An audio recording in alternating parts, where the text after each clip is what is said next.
बच्चों, कैसे हो आप सब। आज हम स्टार्ट करेंगे क्लास 11th बायोलॉजी में chapter number 21 neural control and coordination का पार्ट सेकंड।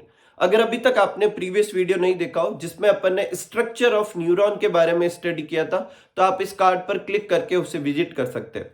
आज के वीडियो में अपन चैप्टर का नेक्स्ट टॉपिक लेने वाले हैं, जो कि बेसिकली है नर्व इंपल्स कंडक्शन। इस टॉपिक में अपन अच्छे से ये समझेंगे कि नर्व इंपल्स होती क्या है और वो किस तरीके से कंडक्ट करती है। तो जहां अपनी बुक में ये टॉपिक दे रखा है, वहां पर फर्स्ट लाइन दे रखी है कि न्यूरॉन जो है एक एक्साइटेबल सेल है, और अगली लाइन में लिखा हुआ है कि इसका कारण ये है कि न्यूरॉन जो होती है वो एक पॉलराइज्ड मेम्ब्रेन है। तो सबसे पहले टॉपिक शुरू करने से पहले अपन ये समझते हैं कि पॉलराइज्ड मेम्ब्रेन क्या होती है और न्यूरॉन कैसे एक पॉलराइज्ड मेम्ब्रेन है। तो देखो, पॉलराइज्ड मेम्ब्रेन का मतलब होता है मेम्ब्रेन के एक तरफ किसी एक तरह के चार्ज का इकट्ठा होना और मेम्ब्रेन के दूसरी तरफ किसी दूसरे चार्ज का, मतलब एक तरफ पॉजिटिव चार्ज और एक तरफ क्या होगा, नेगेटिव चार्ज। इस तरीके का अगर सेपरेशन है तो उसे अपन क्या कहेंगे, पॉलराइज्ड मेम्ब्रेन। और न्यूरॉन कैसे पॉलराइज्ड मेम्ब्रेन होती है उसको अपन समझते हैं। तो देखो, ये न्यूरॉन का एक्सॉन वाला पोर्शन है, और ये जो बाउंड्री शो कर रखी है वो अपन किसको डिनोट कर रहे हैं, एक्सोलेमा को। और इसके अंदर का जो लिक्विड है वो कौन सा है, बेसिकली एक्सोप्लाज्म। और इस एक्सोप्लाज्म को इंटरसेल्यूलर फ्लूइड कह सकते हैं, और बाहर की तरफ जो फ्लूइड है उसे एक्स्ट्रा सेल्यूलर फ्लूइड कह सकते हैं। अब जो एक्सॉन के अंदर का फ्लूइड है उसमें जनरली सोडियम आयन की कंसंट्रेशन कम होती है और पोटेशियम आयन की कंसंट्रेशन ज्यादा होती है। नेगेटिव चार्ज प्रोटीन भी ज्यादा होती है। और बाहर की तरफ क्या होता है, बाहर की तरफ सोडियम आयन की कंसंट्रेशन ज्यादा होती है, पोटेशियम आयन की कंसंट्रेशन कम होती है। ठीक है, अब यहां से चीजें मूव कर सकती है अपनी हायर कंसंट्रेशन से लोअर कंसंट्रेशन की तरफ। लेकिन क्योंकि मेम्ब्रेन सेलेक्टिव परमेबल होती है तो वो अपने हिसाब से परमेबिलिटी देती है। तो एक्सॉन मेम्ब्रेन जो होती है वो परमेबल होती है किसके लिए, पोटेशियम आयन के लिए। इसका मतलब पोटेशियम आयन अपनी हायर कंसंट्रेशन से लोअर कंसंट्रेशन की तरफ मूव कर सकता है, मतलब अंदर से बाहर की तरफ जा सकता है। नियरली इम्परमेबल होती है सोडियम आयन के लिए, मतलब सोडियम आयन बहुत कम अमाउंट में मूव कर सकता है। अगर मूव करेगा तो कहां से कहां आएगा, बाहर से अंदर की तरफ, क्योंकि बाहर ज्यादा है और अंदर कम है। और इम्परमेबल होती है किसके लिए, नेगेटिव चार्ज प्रोटीन के लिए, मतलब ये प्रोटीन बाहर की तरफ नहीं जाने वाली। और ये आयन डिफ्यूज होते हैं, मतलब डिफ्यूजन का क्या मतलब, अपनी ज्यादा अमाउंट से कम अमाउंट की तरफ जाना। डिफ्यूज होते हैं किसके थ्रू, लीकी चैनल्स के थ्रू, या इन्हें अपन आयन चैनल्स भी कह सकते हैं। क्या कह सकते हैं, आयन चैनल्स भी। अब इसको देखो, अपन समझते हैं। देखो, ये अपनी एक्सॉन की जो मेम्ब्रेन थी उस पे कुछ ऐसे चैनल्स होते हैं। इन चैनल से क्या होती है, चीजें अपनी ज्यादा अमाउंट से कम अमाउंट की तरफ मूव कर सकती है। क्योंकि आयंस मूव कर रहे हैं इसलिए इन्हें आयन चैनल्स कहते हैं, और क्योंकि इनमें से हमेशा ही मूवमेंट चलता ही रहेगा इसलिए इन्हें लीकी चैनल कहेंगे। अभी अपना पूरा टॉपिक जो पढ़ेंगे अपन कुछ सर्टेन स्टेट में पढ़ेंगे, तो कोई भी स्टेट क्यों ना हो उसमें इधर से आयन मूव करेंगे ही करेंगे। जैसा कि आप देख पा रहे हैं, एक्सॉन की मेम्ब्रेन में ज्यादा पोटेशियम लीकी चैनल्स होते हैं कंपैरेटिवली सोडियम के। यही वजह है कि मेम्ब्रेन जो है पोटेशियम के लिए ज्यादा परमेबल है, सोडियम के लिए कम। तो पोटेशियम आयन जो है वो अपनी हायर कंसंट्रेशन जो कि अंदर की तरफ है उससे बाहर की तरफ जाता है, और सोडियम आयन जो बाहर ज्यादा था उससे अंदर की तरफ आता है। लेकिन क्योंकि मेम्ब्रेन ज्यादा परमेबल है, क्योंकि ज्यादा लीकी चैनल्स है पोटेशियम आयन के, इसलिए ज्यादा पोटेशियम आयन बाहर जा रहे हैं और कम सोडियम आयन अंदर आ रहे हैं। अब एक बार अपन सोडियम पोटेशियम भूल जाते हैं, ऐसा सोचते हैं कि बाहर की तरफ कैसा जा रहा है, पॉजिटिव चार्ज, और अंदर की तरफ भी पॉजिटिव चार्ज आ रहा है, लेकिन बाहर की तरफ ज्यादा जा रहा है। आउटफ्लो ऑफ पॉजिटिव आयन बाहर की तरफ ज्यादा है, अंदर की तरफ कम है। इसका मतलब नेट पॉजिटिव चार्ज बाहर जा रहा है, इसका मतलब बाहर पॉजिटिव चार्ज हो जाएगा और अंदर कैसा हो जाएगा, negative charge. So outer surface is more positive compare to inner surface. तो मेम्ब्रेन के बाहर अपन प्लस प्लस प्लस शो करेंगे, ये बताने के लिए बाहर पॉजिटिव आयन की कंसंट्रेशन ज्यादा है और अंदर की तरफ नेगेटिव आयन ज्यादा है। ठीक है, मतलब इनडायरेक्टली पॉजिटिव आयन कम है। और ऐसी मेम्ब्रेन क्या कहलाती है, पॉलराइज्ड मेम्ब्रेन कहलाती है। अब ये ऐसा ही बना रहे, मतलब बाहर की तरफ पॉजिटिव आयन ज्यादा रहे, अंदर की तरफ नेगेटिव आयन ज्यादा रहे, इसी के लिए जो सोडियम पोटेशियम पंप भी होते हैं मेम्ब्रेन पे। अब मेरी बात ध्यान से सुनना, अगर इस पूरे टॉपिक में मैं किसी चीज के पीछे चैनल वर्ड का इस्तेमाल करता हूं तो वो जैसे भी काम करे, लेकिन उसमें जो मूवमेंट होगा वो हमेशा हायर कंसंट्रेशन से लोअर कंसंट्रेशन की तरफ होगा। लेकिन पंप जो होता है वो लोअर कंसंट्रेशन से चीजों को हायर कंसंट्रेशन की तरफ भी मूव करवा सकते हैं, क्योंकि ये एनर्जी इस्तेमाल करके रन होता है। जैसा कि आप इस डायग्राम में देख पा रहे हैं, जो सोडियम पोटेशियम पंप होता है वो एटीपी यूज करके रन होता है और एक बार में 3 सोडियम आयन को बाहर मूव करवाता है और 2 पोटेशियम आयन को अंदर की तरफ मूव करवाता है। अब इसकी जरूरत क्या है, तो ध्यान से सुनना। अगर पोटेशियम आयन बाहर निकलते ही जाएंगे तो क्या होगा, धीरे धीरे पोटेशियम आयन की कंसंट्रेशन अंदर कम हो जाएगी, फिर ये मूवमेंट तो बंद हो जाएगा और थोड़ा थोड़ा करके ही सोडियम आयन अंदर आता रहेगा, तो सोडियम आयन भी बाहर की तरफ कम हो सकते हैं। तो ये प्लस चार्ज बना रहे और सोडियम पोटेशियम वापस सेटल हो जाए, इसके लिए सोडियम पोटेशियम पंप काम करता है। ये एक बार में 3 Na+ को अंदर से बाहर की तरफ मूव करवाता है और 2 K+ को बाहर से अंदर की तरफ मूव करवाता है, और ऐसा ये अगेंस्ट द कंसंट्रेशन भी कर सकता है। ठीक है, इस वाले मूवमेंट में भी ध्यान से देखेंगे तो 3 पॉजिटिव चार्ज बाहर जा रहे हैं और 2 पॉजिटिव चार्ज अंदर आ रहे हैं। इसका मतलब एक पॉजिटिव चार्ज एक्स्ट्रा कहां जा रहा है, बाहर जा रहा है। इसकी वजह से भी मेम्ब्रेन के बाहर की तरफ प्लस चार्ज होगा और अंदर की तरफ क्या होगा, माइनस चार्ज होगा। सोडियम पोटेशियम पंप आगे भी किसी जगह पर अपन काम में लेंगे, अच्छे से देखेंगे। ठीक है, ये वाली जो स्टेट होती है जिसमें बाहर की तरफ पॉजिटिव चार्ज और अंदर की तरफ नेगेटिव चार्ज होता है, इसे कहते हैं पोलराइज्ड मेम्ब्रेन। और जब एक्सॉन में से कोई इंपल्स कंडक्ट नहीं होती, जिसे अपन रेस्टिंग स्टेट कहते हैं, उस समय भी मेम्ब्रेन कैसी होती है, पोलराइज्ड ही होती है। और आप देख पा रहे हैं इस चार्ज सेपरेशन होता है, इसकी वजह से इन दोनों के बीच में पोटेंशियल डिफरेंस डेवलप होता है, जो कि रेस्टिंग मेम्ब्रेन पोटेंशियल कहलाता है। क्यों, अभी इसको समझेंगे। और इसकी वैल्यू कितनी होती है, -70 मिली वोल्ट। ठीक है, तो एक बार आप ये नोट कर लीजिए, फिर अपन आगे समझते हैं। ठीक है, तो आगे बढ़ते हैं। इससे पहले देखो एक चीज बता देता हूं, एक हेडिंग लगाना भूल गया था। जहां अभी अपन ने डायग्राम बनाया था एक्सॉन वाला, उसके जस्ट पहले अपन को हेडिंग डालनी है पोलराइजेशन। देखो इसको समझाता हूं। जो इंपल्स का कंडक्शन जो होता है न्यूरॉन के अंदर, वो 3 स्टेट में होता है। पहले पोलराइज्ड स्टेट होती है, जिसे अभी अपन समझ रहे हैं, फिर डीपोलराइजेशन होगा और फिर वापस रीपोलराइजेशन होगा। ठीक है, अपन इसे 4 स्टेप में करेंगे। पहले पोलराइज स्टेट समझेंगे, फिर अपन ये समझेंगे कि इंपल्स होता क्या है, फिर उस इंपल्स का कंडक्शन समझेंगे जिसके दौरान डीपोलराइजेशन होगा, और फिर लास्ट स्टेप में देखेंगे कि रीपोलराइजेशन कैसे होता है। तो आप एक हेडिंग डाल देना। तो जो अभी तक का अपन डिस्क्रिप्शन कर रहे हैं वो किस में कर रहे हैं, पोलराइजेशन में कर रहे हैं। ठीक है, और या पोलराइज स्टेट या रेस्टिंग स्टेट में कर रहे हैं। अब उसे रेस्टिंग स्टेट क्यों कहते हैं उसको देखते हैं। तो जो अभी तक अपन ने पोलराइज स्टेट पढ़ा है, in this state neuron is polarised होता है, और in this state neuron is not conducting any impulse, मतलब न्यूरॉन में कोई इंपल्स कंडक्ट नहीं होती। इसका मतलब न्यूरॉन कौन सी स्टेट में, रेस्टिंग स्टेट में। और the electric potential difference across the resting plasma membrane, जो कि अभी अपन ने देखा था, वो कितना होता है, -70 मिली वोल्ट, जिसे अपन क्या कहेंगे, रेस्टिंग पोटेंशियल या रेस्टिंग मेम्ब्रेन पोटेंशियल कह सकते हैं। कोई तकलीफ नहीं। अब देखते हैं आगे। देखो नेक्स्ट अपन देखते हैं कि नर्व इंपल्स होता क्या है। तो व्हेन स्टिमुलाई इज अप्लाइड, अब स्टिमुलाई क्या होता है, अपने सराउंडिंग में किसी भी तरह का कोई चेंज हो, जो मैसेज अपन को सीएनएस तक भेजना हो या फिर वहां से वापस रिसीव हो, जो भी हो, जो स्टिमुलाई जो होती है जैसे ही मतलब आती है, तो उस समय क्या होती है कि, और स्टिमुलाई आने के समय मेम्ब्रेन कैसी होनी चाहिए, पोलराइज्ड होनी चाहिए। ठीक है, तो पोलराइज मेम्ब्रेन पे आती है तो the membrane at this side become freely permeable to Na+। देखो स्टिमुलाई के आने की वजह से मेम्ब्रेन जो होती है, एनसीईआरटी कहती है कि सोडियम के लिए परमिएबल हो जाती है, जबकि पहले कैसी थी, लेस या ऑलमोस्ट बिल्कुल कम परमिएबल थी।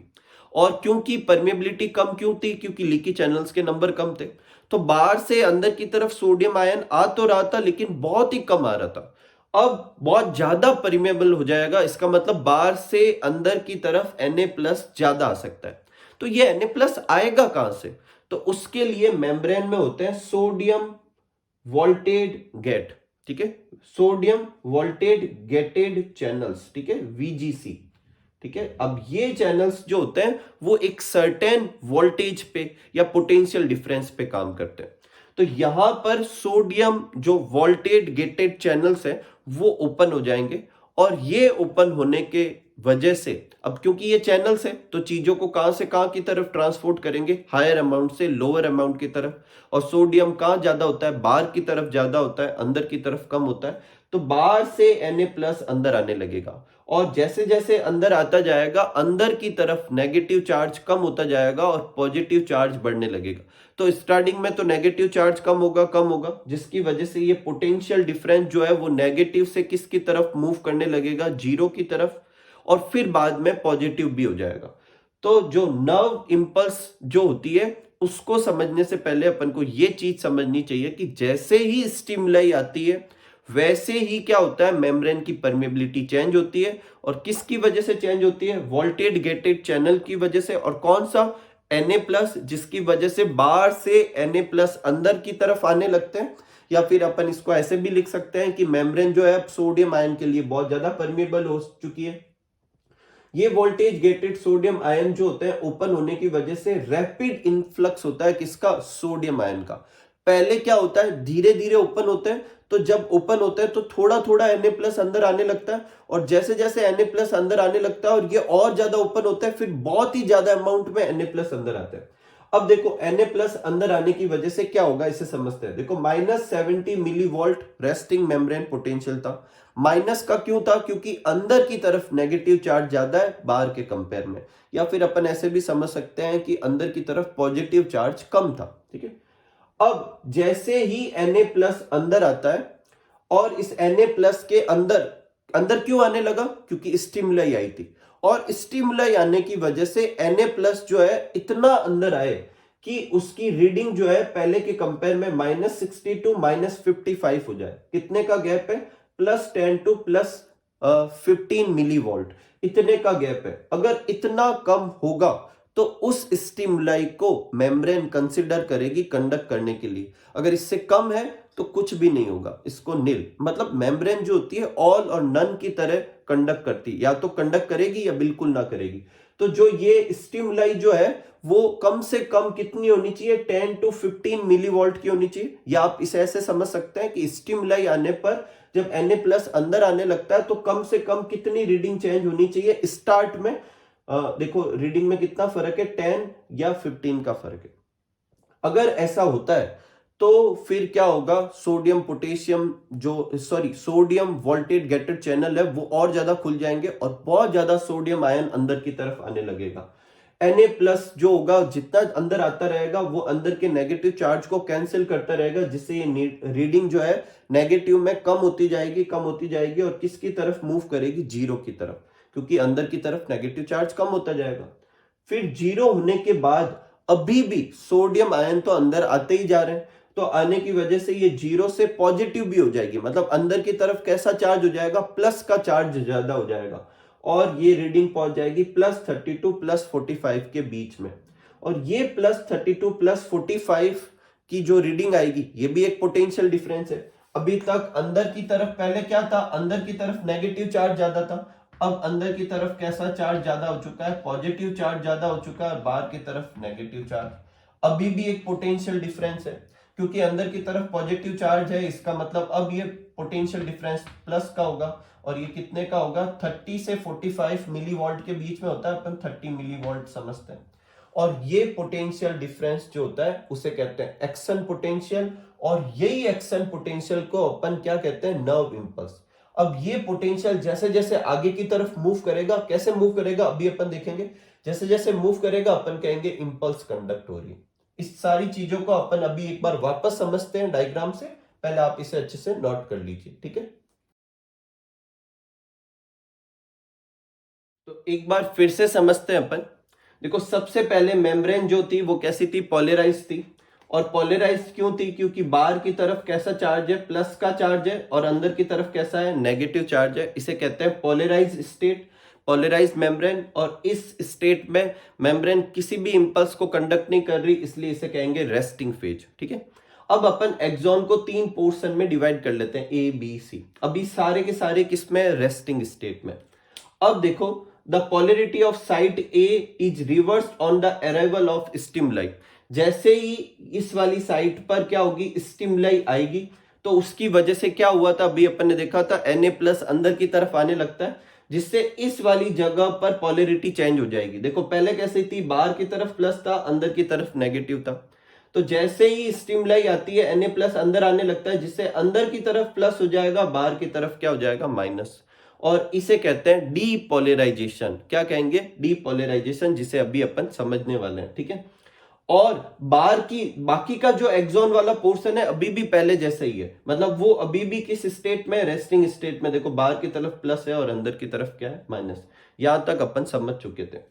तो अब the electric potential difference across the plasma membrane at the site A. अब इस स्टेट में, जो कि डीपोलराइज्ड स्टेट है, इस स्टेट में यहां पर जो पोटेंशियल डिफरेंस है उसे एक्शन पोटेंशियल कहते हैं। और यही एक्शन पोटेंशियल क्या होता है, नर्व इंपल्स। और ये कितना होता है, +30 मिलीवोल्ट से किसके बीच में होता है, +45 मिलीवोल्ट के बीच में होता है। और ये अपना एक्शन पोटेंशियल है, क्योंकि यही काम करेगा, और यही अपनी नर्व इंपल्स है जिसे अपन को कंडक्ट कराना है। तो अभी तक क्या हुआ, साइट ए जो है डीपोलराइज्ड हो चुकी है, बी और सी जो अभी भी किस स्टेट में, पोलराइज्ड स्टेट में। अब इस इंपल्स का कंडक्शन होगा, मतलब ये नर्व इंपल्स आगे की तरफ मूव करेगी। मतलब ये पोटेंशियल डिफरेंस जो अभी ए साइड पे, बाद में वो कहां होगा, बी साइड पे, फिर कहां होगा, सी साइड पे। अब ऐसे कैसे होगा, तो ये एकदम सिंपल सी फिजिक्स है। देखो चार्ज जो होता है वो, देखो पॉजिटिव चार्ज जो है वो अपनी ज्यादा अमाउंट से कम अमाउंट की तरफ जाने लगेगा। तो साइड बी पर पॉजिटिव चार्ज ज्यादा है बाहर की तरफ, और यहां पर कम है, तो यहां से पॉजिटिव चार्ज कहां जाने लगेगा, बाहर की तरफ, साइड ए की तरफ। और अंदर पॉजिटिव चार्ज इधर से इधर की तरफ। तो बाहर, क्योंकि यहां पर प्लस ज्यादा था, यहां प्लस कम है, तो यहां से यहां जाएगा, अंदर की तरफ यहां से यहां जाएगा। ऐसा होने से क्या होगा, देखो इस तरफ प्लस चार्ज आ रहा है, तो ये वापस कैसी हो जाएगी, पॉजिटिव हो गई। और यहां से प्लस यहां जा रहा है, तो ये वाला हिस्सा पॉजिटिव हो गया। मतलब अब रिवर्सल हो गया, जहां पहले नेगेटिव था वहां प्लस का हो गया, जहां प्लस था वहां माइनस का हो गया। और इस साइड पे क्या होगा, जहां पहले प्लस का था माइनस का हो गया, जहां माइनस था वहां प्लस का हो गया। ऐसा लग रहा है जैसे कि ए जगह पर जो डीपोलराइजेशन हुआ वो शिफ्ट हो गया कहां पर, बी जगह पर। अब बी जगह पर अगर मैं पोटेंशियल डिफरेंस देखूंगा तो वो एक्शन पोटेंशियल के बराबर आएगा। तो मैं कह सकता हूं कि एक्शन पोटेंशियल जो पहले यहां पर था वो यहां चला गया, और मैं कहूंगा कि इंपल्स कहां मूव कर गई, आगे की तरफ मूव कर गई। इसे देखते हैं, देखो वापस। Nerve impulse conduct in form of current, मतलब पॉजिटिव चार्ज के फ्लो की तरह ये नर्व इंपल्स कंडक्ट करेगी। On outer surface current flow from side B to A. देखो बी से ए की तरफ जाएगी, बाहर की तरफ, क्योंकि बी पर प्लस ज्यादा है, ए पर कम है, तो वहां से वहां चली जाएगी। And at inner surface current flow from side A to B, और अंदर की तरफ ए से बी की तरफ जाएगी। इससे क्या होगी, polarity of side A and be reverse. जो इस वाले डायग्राम और इस वाले डायग्राम में देखो पोलैरिटी चेंज हो गई।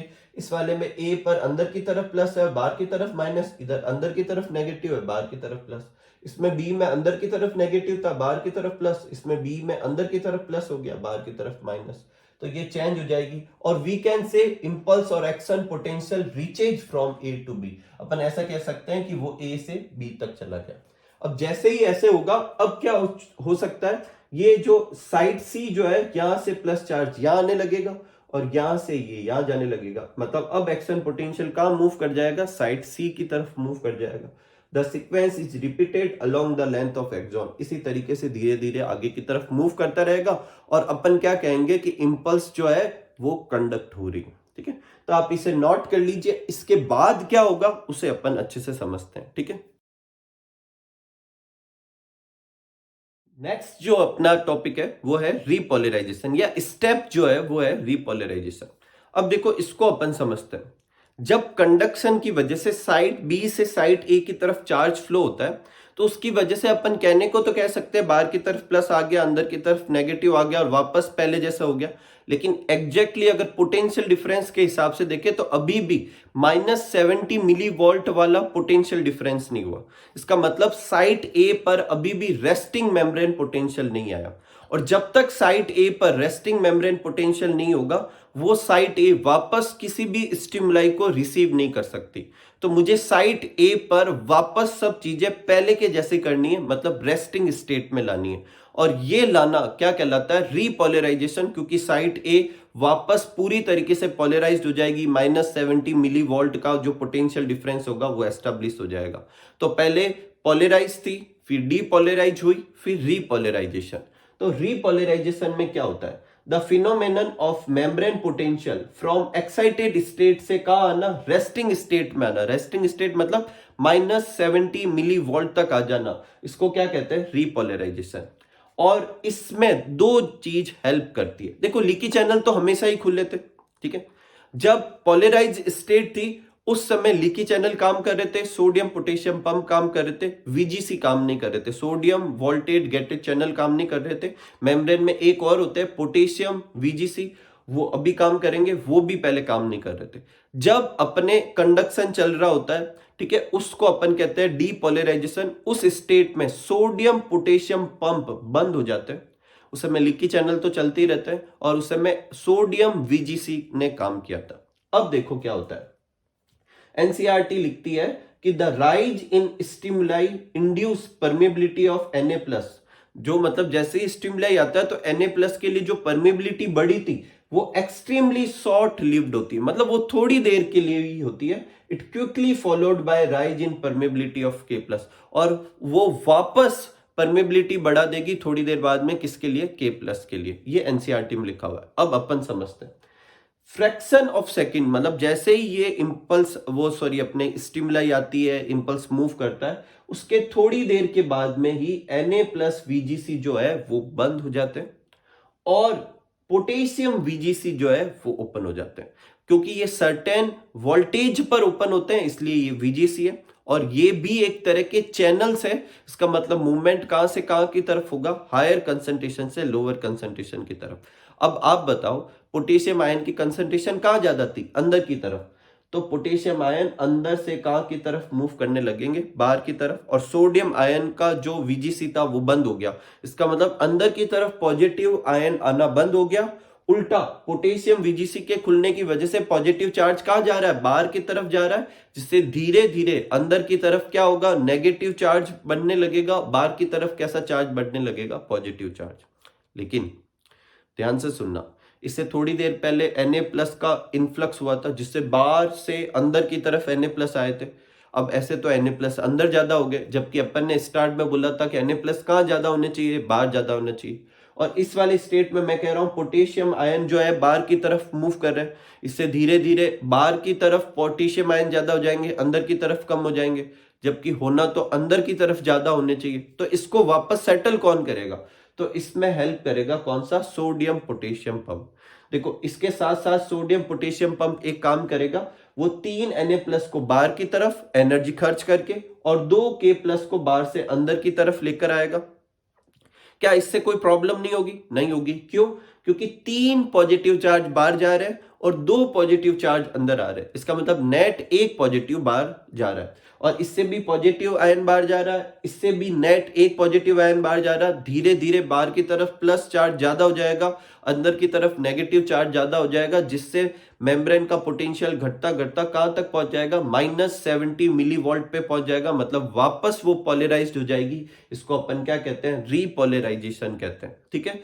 तो रीपोलराइजेशन को अचीव करने में कौन कौन हेल्प करता है? पोटेशियम VGC और सोडियम पोटेशियम पंप हेल्प करता है। और सोडियम पोटेशियम पंप एक काम और कर देता है, वो बाहर की तरफ Na+ वापस ज्यादा कर देता है और अंदर की तरफ पोटेशियम आयन ज्यादा कर देता है, ठीक है। तो due to this potassium diffuse outside and restore resting membrane potential at the site of excitation, मतलब कि जो साइट ए थी, and the fibre become once more responsive to further stimulation. अब एक बार जब ये वापस रेस्टिंग मेम्ब्रेन पोटेंशियल को अचीव कर लेगा, उसके बाद और किसी स्टिमुलाई को रिसीव कर सकता है, उससे पहले नहीं, ठीक है।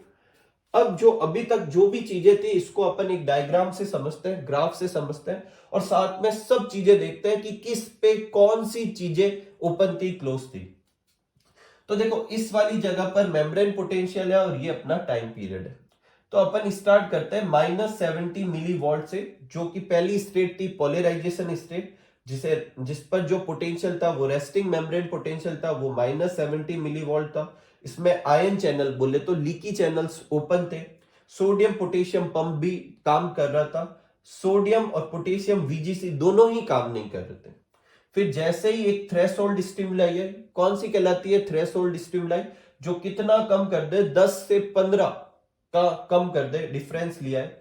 उसके बाद ये रीडिंग चेंज होकर या तो -60 मिलीवोल्ट या -55 मिलीवोल्ट हो जाती है। और इस पोटेंशियल को कहते हैं थ्रेशोल्ड पोटेंशियल। अगर इतना होता है तो मेम्ब्रेन इंपल्स को आगे कंडक्ट करेगी, नहीं तो रेस्पॉन्स ही नहीं देगी। जब ऐसा होगा, जब ऐसा चेंज होने लगेगा, इस स्टेट को अपन क्या कहते हैं, डीपोलराइजेशन। री नहीं कहेंगे, क्या कहेंगे, डीपोलराइजेशन कहेंगे।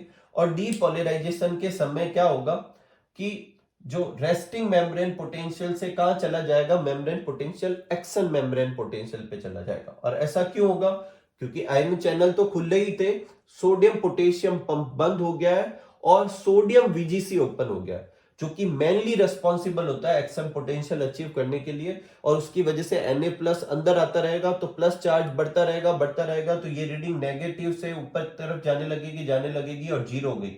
जीरो होने को अपन कहेंगे डीपोलराइज्ड होना, लेकिन इधर तक रुकेगा नहीं, इसके बाद में भी पॉजिटिव चार्ज आता रहेगा। इसलिए जीरो से जितना ऊपर जाता है इसे कहते हैं ओवरशूट। मतलब डीपोलराइजेशन तो जीरो पर ही हो गया था, उसके ऊपर भी हो जाता है। और ये जो रीडिंग अचीव होगी, मतलब जो कि यहां पर मैंने ग्राफ में +30 शो की है, ये +45 तक भी हो सकती है, इसे अपन कहेंगे एक्शन पोटेंशियल।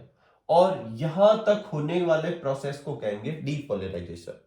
एक बार डीपोलराइजेशन हो जाएगा, उसके बाद इंपल्स पास वाले पे कंडक्ट हो जाएगी, जिसे अपन ने देखा था चार्ज फ्लो कैसे होता है, तो कंडक्शन होगा। अब साइट ए पर वापस क्या कराना है, रीपोलराइजेशन। रीपोलराइजेशन में क्या होता है, एक्शन पोटेंशियल से वापस कौन सा लाना है, रेस्टिंग मेम्ब्रेन पोटेंशियल लाना है। और ये काम करने के लिए क्या होगा, एक्शन से रेस्टिंग मेम्ब्रेन पोटेंशियल लाना है रीपोलराइजेशन में। लीकी चैनल तो हमेशा देखो तीनों स्टेट में काम कर रहे थे, अब वापस सोडियम पोटेशियम पंप काम करने लगेगा, सोडियम वीजीसी बंद हो जाएगा, पोटेशियम वीजीसी स्टार्ट हो जाएगा। मेनली कौन रेस्पॉन्सिबल होता है रीपोलराइजेशन के लिए, पोटेशियम वीजीसी। देखो लीकी चैनल तीनों में काम कर रहे हैं। पोलराइज स्टेट को मेंटेन करने के लिए मेनली रेस्पॉन्सिबल कौन होते हैं, सोडियम पोटेशियम पंप। डीपोलराइजेशन के लिए मेनली रेस्पॉन्सिबल कौन होते हैं, सोडियम वीजीसी। रीपोलराइजेशन के लिए मेनली रेस्पॉन्सिबल कौन होता है, पोटेशियम वीजीसी। ठीक है। और इसकी वजह से क्या होगा, धीरे धीरे पॉजिटिव चार्ज बाहर की तरफ मूव करने लगेगा, जिससे ये घटता घटता घटता घटता वापस -70 हो गया। लेकिन जब -70 होता है, ठीक उसी समय पोटेशियम जो वीजीसी थे वो बंद नहीं होते, वो थोड़ी देर बाद बंद होते हैं। इससे और पॉजिटिव चार्ज बाहर चला जाता है, इससे ये रीडिंग -70 पे नहीं रुकती और नीचे चली जाती है और नेगेटिव चली जाती है। और ये जो नेगेटिव चली जाती है इसको कहते हैं हाइपर पोलराइजेशन, और फिर ये रुक जाएगा। अब हाइपर पोलराइजेशन जो होगा वो क्यों होता है, due to slow closing of VGC. और फिर हाइपर पोलराइजेशन के बाद फाइनली जो होंगे वो पोटेशियम वोल्टेज गेटेड चैनल जो है वो भी क्लोज हो जाएंगे, और थोड़ी देर बाद में लीकी चैनल्स और जो सोडियम पोटेशियम पंप है वो वापस मेम्ब्रेन को सेटल करके किस स्टेट में लेकर आ जाएगा, पोलराइज स्टेट में लेकर आ जाएगा, जहां पर -70 मिली वोल्ट जो है वो क्या होगा, पोटेंशियल डिफरेंस होगा, रेस्टिंग मेम्ब्रेन पोटेंशियल होगा। और इस स्टेट पर वापस मेम्ब्रेन जो है स्टिमुलाई को रिसीव कर सकती है। तो ये पूरा था अपने नर्व इंपल्स कंडक्शन। आज के वीडियो में अपन ने ये समझा कि नर्व इंपल्स होती क्या है, मेम्ब्रेन पोलराइज्ड क्यों होती है, फिर नर्व इंपल्स कैसे आता है, उसका कंडक्शन कैसे होता है, डीपोलराइजेशन क्या होता है, रीपोलराइजेशन क्या होता है, किस स्टेट में कौन से गेट ओपन होते हैं, वो सारे टॉपिक अपन ने अच्छे से किए। उम्मीद करूंगा कि ये टॉपिक आपको बहुत अच्छे से समझ में आया होगा। मिलते हैं अगले वीडियो में, तब तक आप सब लोग खूब सारा हार्डवर्क कीजिए, खूब खुश रहिए, खूब मस्त रहिए। Thank you for watching.